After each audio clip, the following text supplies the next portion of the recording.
प्यारे बच्चों, आज मैं आप लोगों को क्लास 5 रिमझिम का 6 नंबर का पाठ चिट्ठी का सफ़र इसका मैं फुल एक्सप्लेनेशन करने जा रही हूँ। और इससे पहले बच्चों मैं क्लास 5 रिमझिम का सारा वीडियो बना चुकी हूँ, फुल एक्सप्लेनेशन, समरी और क्वेश्चन आंसर। उन सबको देखने के लिए आप ऊपर दिए गए आई बटन पर क्लिक करके देख सकते हैं, या नीचे दिए गए डिस्क्रिप्शन बॉक्स में देख सकते हैं, या प्लेलिस्ट में जाकर देख सकते हैं। और बच्चों, आप मुझे इंस्टाग्राम, फेसबुक और ट्विटर पर भी फॉलो कर सकते हैं। तो पाठ शुरू करते हैं, चिट्ठी का सफ़र। तो बच्चे, आप लोग जानते होंगे कि अगर आप लोग सफ़र कहीं करना चाहते हैं तो किस तरह से आप सफ़र करते हैं। अगर मान लीजिए आपको दिल्ली जाना है, कोलकाता जाना है, या मुंबई जाना है, या कहीं भी जाना है, या आप गांव जाना चाहते हैं, तो सबसे पहले आप क्या करते हैं? सबसे पहले मान लीजिए जिसके पास कार है, बाइक है, स्कूटी है, तो वे लोग क्या करेंगे? अपने कार से जाएंगे, बाइक से जाएंगे, स्कूटी से जाएंगे। लेकिन जिसके पास ये सुविधा नहीं है तो वो लोग क्या करते हैं? घर से सामान ले करके ऑटो रिक्शा में जाएंगे, या कार में जाएंगे। या दूर सफ़र जाना है, कहीं विदेश जाना है, तो हम लोग प्लेन से जाएंगे। तो किस तरह से हम लोग सफ़र करते हैं? तो उसी तरह से जो चिट्ठी का भी सफ़र होता है। मान लीजिए चिट्ठी, आप कोई शहर में रह रहे हैं, मान लीजिए आप रह रहे हैं भोपाल में, और आपको चिट्ठी भेजना है कहाँ? बनारस भेजना है। तो वो चिट्ठी किस तरह से भेजेंगे? उसमें एड्रेस लिखा होगा। एड्रेस लिखेंगे आप, सबसे पहले नाम लिखेंगे, मकान नंबर लिखेंगे, गली या मोहल्ला लिखेंगे, शहर लिखेंगे, लास्ट में पिन कोड लिखेंगे। तो इस तरह से चिट्ठी लिखा जाता है। पहले के समय में क्या था? मोबाइल का सुविधा नहीं था, इंटरनेट जो अभी है इसका इतना सुविधा कुछ भी नहीं था। तो लोग क्या करते थे? अधिकतर चिट्ठी लिखते थे। 8 दिन, 10 दिन, 3 दिन, 4 दिन, इस तरह से पत्र पहुंचने में लगता था। तो आज के समय में क्या हुआ है? मोबाइल का युग आ गया है, तो आप मिनटों में खबर चला जाता है। तो चिट्ठी का सफ़र किस तरह से होता है, इसके बारे में अभी हम लोग जानेंगे। अपनी 10-12 साल की ज़िंदगी में तुमने कुछ पत्र तो लिखे ही होंगे। वे पत्र अपने सही पते और समय पर किस तरह पहुँचे होंगे, या बहुत सी बातों पर निर्भर करता है। तो बच्चों देखिए, इसमें क्या कहा जा रहा है कि मान लीजिए अभी आप लोग का उम्र कितना होगा?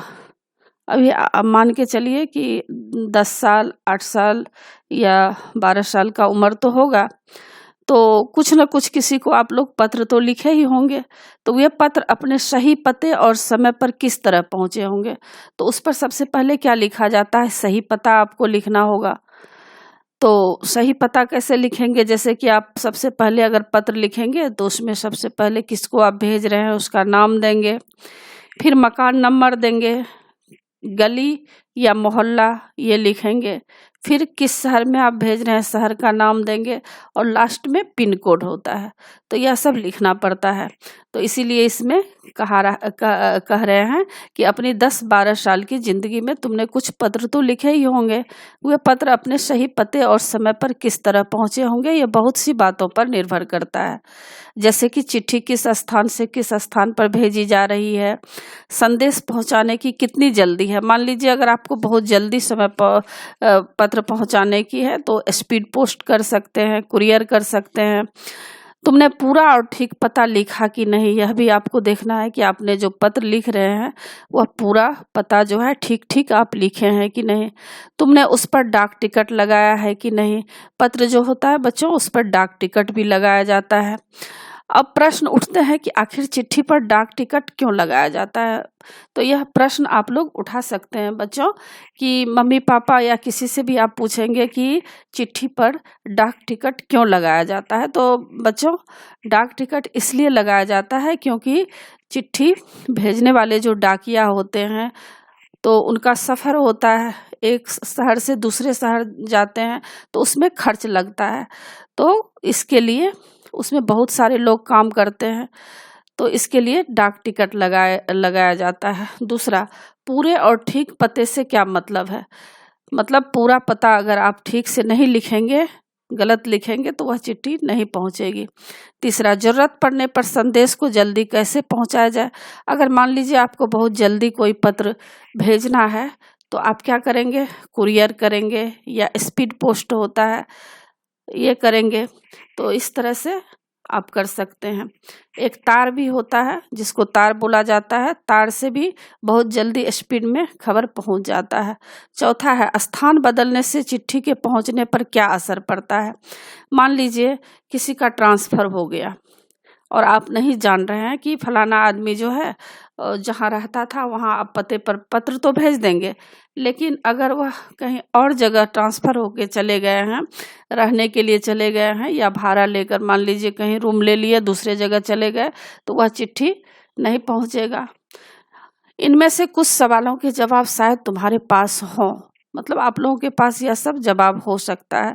खासकर तुम में से उनके पास जो डाक टिकटें इकट्ठा करने का शौक रखते हैं। तो बहुत से बच्चे ऐसे हैं जो बहुत सारे डाक टिकट भी इकट्ठा करते हैं, तो उनको शायद यह सब बात मालूम हो।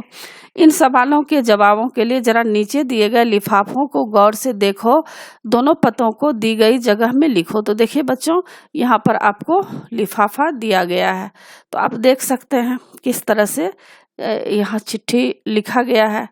तो यहाँ देखिए इस तरफ जो है श्रीमान निर्देशक महोदय राष्ट्रीय, इसमें कुछ अनुसंधान परिषद, तो ये देखिए इसमें कुछ जो है पूरे तरह से इसमें नहीं आ रहा है। तो इस तरह से एक तरफ जिसको आप भेज रहे हैं वहाँ देखिए एक टिकट लगाया गया है राइट साइड में, और नीचे जो है एड्रेस लिखा गया है, नीचे उसके लास्ट में देखिए पिन कोड लिखा गया है, और इस साइड जो है महात्मा गांधी जहाँ हो वहाँ वर्धा, तो इस तरह से लिखा गया है। तो इस तरह लिफाफे में लिखा जाता है। ये दोनों पते किस तरह से भिन्न है, तो इसमें बताया जा रहा है कि ये जो दोनों पते हैं किस तरह से भिन्न है। गांधी जी को भेजे गए पत्र में पते की जगह पर लिखा है महात्मा गांधी जहाँ हो वहाँ वर्धा, जबकि लिफाफे पर इमारत या संस्थान से लेकर शहर तक का नाम लिखा हुआ। तो इसमें देखिए बच्चों, महात्मा गांधी तो काफ़ी पॉपुलर हो गए थे, तो वे जहाँ भी जाते थे तो लोगों को मालूम होता था कि फलाना जगह पे महात्मा गांधी हैं। तो उस समय लोग पत्र ऐसे भी लिख देते थे कि महात्मा गांधी जहाँ हो वहाँ, तो पत्र पहुँच जाता था। लेकिन आम लोगों के लिए क्या होता है, उस लिफाफे पर शहर का नाम लिखा जाता है, मकान नंबर लिखा जाता है, पिन कोड लिखा जाता है, तो यह सब लिखा जाता है। अब देखिए पते में सबसे छोटी भौगोलिक इकाई से शुरू करके बड़ी की ओर बढ़े हैं। छोटी से बड़ी भौगोलिक इकाई का मतलब यह हुआ कि घर के नंबर के बाद गली मोहल्ले का नाम, मतलब सबसे पहले जो है क्या लिखा जाएगा, घर के नंबर मतलब नाम लिखा जाएगा, उसके बाद घर का नंबर क्या है यह लिखा जाएगा, गली मोहल्ले का नाम लिखा जाएगा, फिर शहर गांव या कस्बे किस हिस्से में है उसका नाम लिखा जाएगा, फिर गांव या शहर का नाम लिखा जाएगा। तो शहर के नाम के बाद लिखे अंक को क्या कहा जाता है, पिन कोड कहा जाता है। हर जगह को एक पिन कोड दिया गया है। मतलब क्या है बच्चों, अलग अलग पिन कोड देने से क्या होता है, जो डाकिया होते हैं, डाक विभाग के जो भी कर्मचारी होते हैं, उनको पत्र पहुंचाने में आसानी हो जाता है। तो अलग अलग जगह का पिन कोड अलग अलग दिया गया है ताकि आसानी से वह पत्र को पहुंचा सके। जैसे मान लीजिए दिल्ली है तो दिल्ली का पिन कोड एक अलग है, मुंबई है उसका पिन कोड अलग है, यूपी है, बिहार है, आंध्र प्रदेश है या कर्नाटक है, जहाँ भी है उसका अलग अलग पिन कोड होता है। तो इससे क्या होता है, पत्र बहुत जल्दी पहुंच जाता है, और पत्र जिस समय इकट्ठा किया जाता है और उसमें से अलग अलग निकाला जाता है तो उसमें आसानी हो जाता है। यह सोचने लायक बात है कि आखिर पिन कोड की क्या ज़रूरत है। हमारे देश में अनेक ऐसे कस्बे गांव शहर हैं जिनके नाम एक जैसे हैं। तो देखिए इसमें नीचे आपको यह दिया गया है जानकारी कि हमारे देश में अनेक ऐसे कस्बे हैं, गांव हैं, शहर हैं जिसके नाम एक जैसे हैं, मतलब एक ही नाम बहुत जगह है। मान लीजिए जैसे कोई गांव का नाम है तो कई जगह वही गांव का नाम और अलग अलग जगह है। तो इससे क्या होगा, अगर पिन कोड नहीं रहेगा तो पत्र आसानी से नहीं पहुंचेगा। पते के बाद पिन कोड लिखने से गंतव्य स्थान का पता लगाने में डाक छांटने वाले कर्मचारियों को मदद मिलती है। तो मैं आपको बता चुकी हूँ बच्चों कि क्या होता है, जब पत्र भेजा जाता है तो डाक कर्मचारी जो होते हैं पिन कोड की मदद से अलग अलग जगह के जो पत्र होते हैं उसको अच्छी तरह से वे लोग क्या करते हैं, इकट्ठे कर लेते हैं और पत्र जल्दी बांटे जा सकते हैं। पिन कोड की शुरुआत 15 अगस्त 1972 को डाक तार विभाग ने पोस्टल नंबर योजना के नाम से की। मतलब पिन कोड की शुरुआत कब से हुई है, यह आपको कभी भी पूछा जाएगा तो आप बताएंगे कि 15 अगस्त 1972 को डाक तार विभाग ने पोस्टल नंबर योजना के नाम से की। जाहिर है कि गांधी जी को मिले इस पत्र पर और उन्हें मिले किसी भी पत्र पर पिन कोड का इस्तेमाल नहीं किया गया था। फर्क सिर्फ पिन कोड का ही नहीं है, समय के साथ डाक सेवाओं में निरंतर बदलाव और विकास होता रहा है। तो क्या हुआ है, समय के साथ डाक सेवाओं में जो है बहुत तरह के बदलाव आए हैं। बहुत पुराने समय में कबूतरों के द्वारा संदेश भेजे जाते थे। तो पुराने समय में क्या होता था बच्चों कि कबूतरों के द्वारा लोग संदेश भेजते थे, पत्र भेजते थे। जब संदेश वाहक कबूतरों की बात हो रही है तो उन इंसानों की बात कैसे न हो जो ऐसे समय में डाक पहुंचाने का काम करते रहे जब संचार और परिवहन के साधन बेहद सीमित थे। मतलब इस लाइन में यह कहा जा रहा है कि आजकल देखिए यातायात जैसे रेल हुआ, ट्रेन हुआ, प्लेन हुआ, हवाई जहाज हुआ, बस, गाड़ियाँ जितनी भी हैं, तो उस समय में इतना साधन नहीं था। तो लोग क्या करते थे, कबूतरों के द्वारा पत्र भेजते थे और यह काम आसानी से हो जाता था। और अभी क्या हुआ है, अभी जो है देखिए संचार मतलब तार, फैक्स, कुरियर, यह सब बहुत सारे संचार बढ़ गए हैं।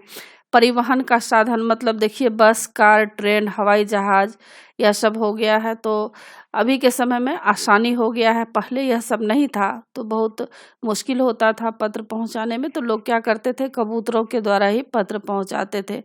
बात हो रही है कि उन हरकारों की जो पैदल ही आम आदमी तक चिट्ठी पत्री पहुंचाने का काम करते रहे।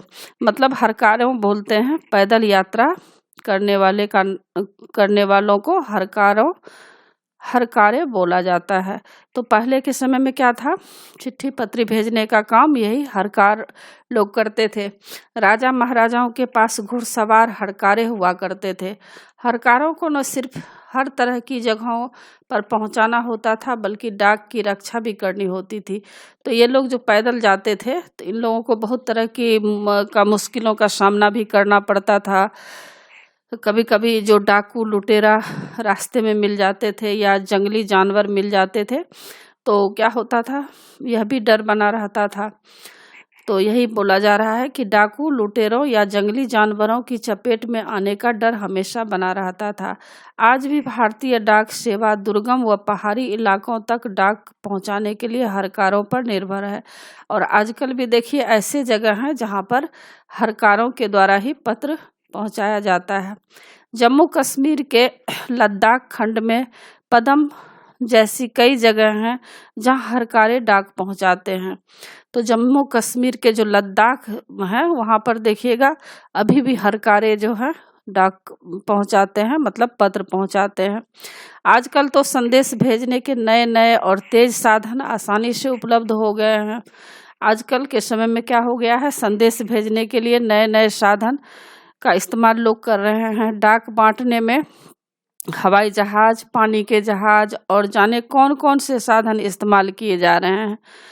मतलब आज जो है, आज के समय में बहुत ही आसानी से पत्र पहुंच जाता है, क्योंकि पत्र पहुंचाने के लिए क्या है, हवाई जहाज, पानी के जहाज और बहुत सारे साधन ऐसे हैं जो आसानी से लोग पत्र पहुंचा देते हैं। डाक विभाग भी पत्र, मनी ऑर्डर के साथ साथ ईमेल, बधाई कार्ड आदि लोगों तक पहुंचा रहे हैं। और डाक विभाग जो है बहुत सारे अभी भी है जगह ऐसा है जहां पर मनी ऑर्डर मतलब जो बाहर रहते हैं पैसे घर के लिए भेजते हैं तो मनी ऑर्डर इसको बोला जाता है। पैसे बाहर से भेजा जाता है। तो यह सब काम कौन करते हैं? डाक विभाग के कर्मचारी करते हैं। ईमेल, बधाई कार्ड आदि लोगों तक पहुंचा रहा है। कबूतरों की उड़ान से लेकर हवाई डाक सेवाओं तक का सफ़र दिलचस्प करने वाला है। यह सोचकर आश्चर्य होता है कि कबूतर जैसा पक्षी संदेश वाहक भी हो सकता है।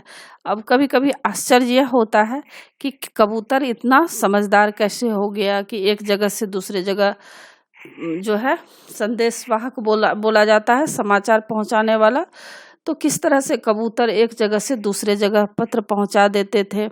कबूतर की कई प्रजातियां होती है, मतलब बहुत तरह के कबूतर की जातियां होती है और ये सभी संदेश लाने ले जाने का काम नहीं करती। तो आम कबूतर जो है यह सब नहीं ले जा सकता है।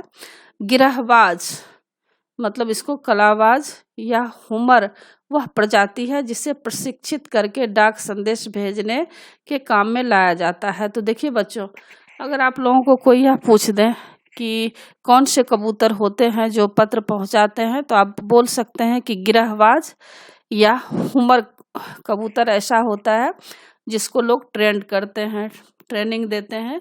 तो एक जगह से दूसरे जगह वह पत्र पहुंचा सकता है, ला सकता है। आखिर कबूतर अपना रास्ता ढूंढ कैसे लेता है? उन प्रवासी पक्षियों के बारे में सोचो और पता करो कि वे कैसे सैकड़ों मील का रास्ता और सही जगह तय कर पाते हैं। तो उन्हें आश्चर्य लगता है कि यह सब काम कबूतर कैसे कर लेता है, एक जगह से दूसरे जगह रास्ते कैसे ढूंढ लेता है। तो उसके पास भी बहुत सेंस रहता है, बहुत ही समझदार होता है, तभी तो यह ऐसा कर पाता है। उड़ीसा पुलिस खास तौर पर हुमर कबूतरों का इस्तेमाल राज्य के कई दुर्गम इलाकों में संदेश पहुंचाने के लिए कर रही है। तो उड़ीसा पुलिस है खास तौर पर हुमर कबूतरों का इस्तेमाल राज्य के कई दुर्गम जो कठिन इलाके हैं जहां पर गाड़ी नहीं जा सकती, तो वहां पर ये लोग क्या करते हैं, कबूतरों के द्वारा पत्र भेजते हैं। कानून व्यवस्था, संकट और अन्य मौकों पर संदेश के लिए यह कबूतर बहुत ही उपयोगी साबित हुआ है। कबूतरों की संदेश सेवा बहुत सस्ती है और उन पर खास खर्च भी नहीं आता है। तो कबूतर के द्वारा जो पत्र पहुंचाया जाता है उस पर अधिक खर्च भी नहीं आता है। और क्या होता है, इन कबूतरों का जीवन कितना होता है, उम्र 15 से 20 साल तक होता है और 8 से 10 साल तक वे बहुत अच्छा काम करते हैं। मतलब 8 से 10 साल तक ये बहुत ही अच्छे ढंग से काम करते हैं। स्वस्थ कबूतर एक दिन में 1000 किलोमीटर तक का सफर कर सकता है। तो देखिए बच्चों, एक स्वस्थ जो कबूतर होता है वह एक दिन में 1000 किलोमीटर का सफर कर सकता है। अब देख सकते हैं कि 1 किलोमीटर कितना होता है, फिर 100 किलोमीटर देखिए कितना होता है, और मतलब 1000 किलोमीटर तक का यह सफर कर सकता है। तो यह भी आश्चर्य की बात है। यदि कोई महत्वपूर्ण संदेश पहुंचाना हो तो 2 कबूतरों को भेजा जाता है ताकि बाज के हमले जैसी अनहोनी स्थिति में भी दूसरा कबूतर संदेश पहुंचा सके। तो यहाँ कहा जा रहा है कि यदि कोई महत्वपूर्ण मतलब बहुत ही इम्पोर्टेंट कोई मैसेज अगर पहुंचाना हो तो 2 कबूतरों को साथ में भेजा जाता है ताकि बाज जो होता है, ईगल जिसको बोलते हैं, तो कभी कभी वह क्या करता है, अनहोनी कर देता है। ईगल क्या करता है, कबूतर को मार देता है। तो इसलिए 2 कबूतर को ट्रेंड करके भेजा जाता है ताकि एक कबूतर जो है अगर कुछ हो भी जाए, उसको मान लीजिए चोट पहुंच जाए या कुछ हो जाए, तो दूसरा कबूतर संदेश पहुंचा देता है। शायद यह पढ़कर तुम ऐसे कबूतर की कहानी पढ़ना चाहो जो दूसरे विश्व युद्ध में संदेश पहुंचाता था। तो देखिए बच्चों, दूसरा जो विश्व युद्ध, सेकेंड विश्व युद्ध जो हुआ था, उसमें भी कबूतर जो है एक जगह से दूसरे जगह संदेश पहुंचाता था। इस कबूतर की कहानी नेशनल बुक ट्रस्ट से अंग्रेजी में छपी एक किताब में दी गई है। अब देखिए यहाँ किताब का नाम दिया गया है ग्रे नेक, जो कि इस किताब के हीरो का भी नाम है। अगर तुम हिंदी में पढ़ना चाहते हो तो क्यों न नेशनल बुक ट्रस्ट को पत्र लिखो कि वे इस किताब को हिंदी में भी छापें। तो उसका यहाँ पर आपको पता दिया जा रहा है, नेहरू भवन, 5 इंस्टीट्यूशनल एरिया, फेज 11 बसंत कुंज नई दिल्ली 110070। तो इस पर आप जो है लेटर लिख सकते हैं। तो बच्चों इसी के साथ पाठ की समाप्ति होती है। आशा है आप लोगों को सारा पाठ अच्छी तरह समझ में आ गया होगा और एग्जाम के लिए अच्छी तरह तैयार कर लीजिएगा। और बच्चों आप मेरे चैनल देवज नागरी को जरूर सब्सक्राइब कीजिएगा और सब्सक्राइब के बगल में बेल आइकन बटन है, उसे क्लिक कीजिएगा, लाइक कीजिएगा और शेयर कीजिएगा। कमेंट्स जरूर कीजिएगा कि आपको यह कैसा लगा। नए पाठ के साथ फिर मैं मिलूंगी बच्चों। धन्यवाद।